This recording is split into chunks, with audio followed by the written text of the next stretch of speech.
It seems that banning smartphones in the federal government due to security concerns is having a backlash on productivity.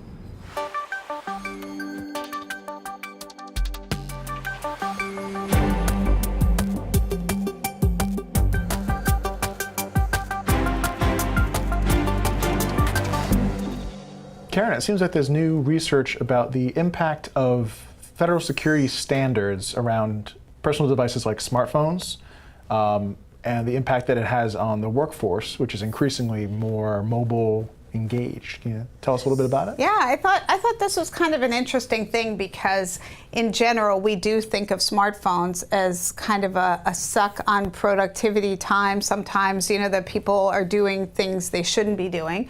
But in the name of the Snowden leaks, and the federal government has banned smartphones from a lot of secure locations, what they've actually found is that people are losing productivity because these are the new cigarette breaks, are people actually leaving their workplace to be able to go out and check.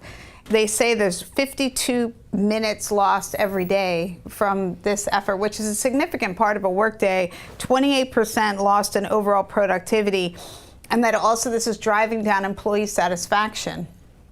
All in the name of security, that they don't want cameras and things that you can record, of course, right, on these security issues. To me, this is always an issue we deal with.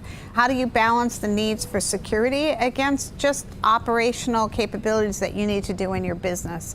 So this whole idea of just creating a ban, and we know that you have to deal with things on security, but security has an impact. It's never completely benign to adjust for security. So how do you adjust for this? I mean, they made a decision, but now what kind of enhanced security can you add to your smartphone, which there are things that are out there that would disable recording or cameras and still enable people to be able to bring their smartphone into the workforce?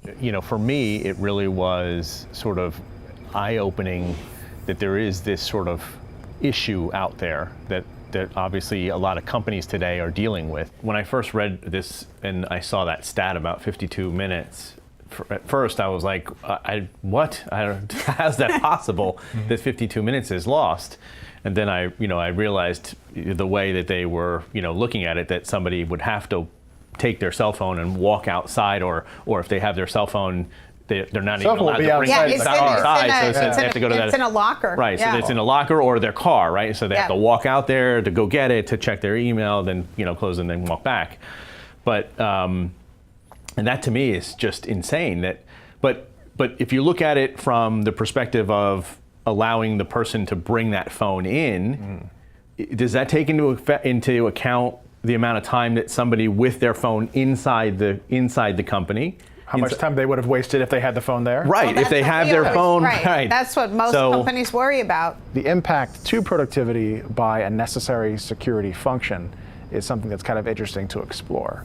Is there a way to improve the productivity of the workforce without sacrificing security? Is there some sort of middle ground that can be reached? I thought it was kind of interesting that, they do these, all-out bans as opposed to maybe thinking through this of how, and maybe they'll have to, embracing some additional security measures to obviously keep some government data and information safe. That's obviously important, especially post-Snowden, but have a little bit of flexibility with their workforce. Well, let's talk about what a smartphone is, really. I mean, it's a device that has a camera and a microphone and a bunch of other sensors on it. Wi-Fi, Bluetooth. Yep. And we work in security. We realize these things can be compromised and turned into sensors to sense any one of those things. Right. I totally understand where the government is coming from in banning them from sensitive work environments. I'm trying to come up with a way in my head that you would rectify the fact that, yes, absolutely, you don't want to have anyone have the opportunity to connect to a system, take a photograph of a sensitive document, any of the things that a smartphone can do, with the fact that people want to have mobile devices in the workplace. And maybe there's a way you can provide them with something that gives them a limited access to the things that they need to do on a day-to-day basis. But again, I assume, have a desktop. Can they do some of those things on their desktop? Is it really that big of a deal? I mean, what's the difference between, can I go and, if I need to check my, personal email, let's not get me started on that one. I feel like I'm talking through the scenario and I'm coming up with the problems on my own. So maybe I need to do a little more thought on it. Well, they're all valid points. I mean, and I think the problem from a company perspective, as you said before, is how much can you trust on the protection at the device? We don't have full trust in these devices like we do the devices that we let attached to our network. And so they're coming from the outside, that we don't own those devices, we're not enforcing the protection in those devices, but clearly those devices are running all sorts of things that, that from a security perspective, you certainly do not want.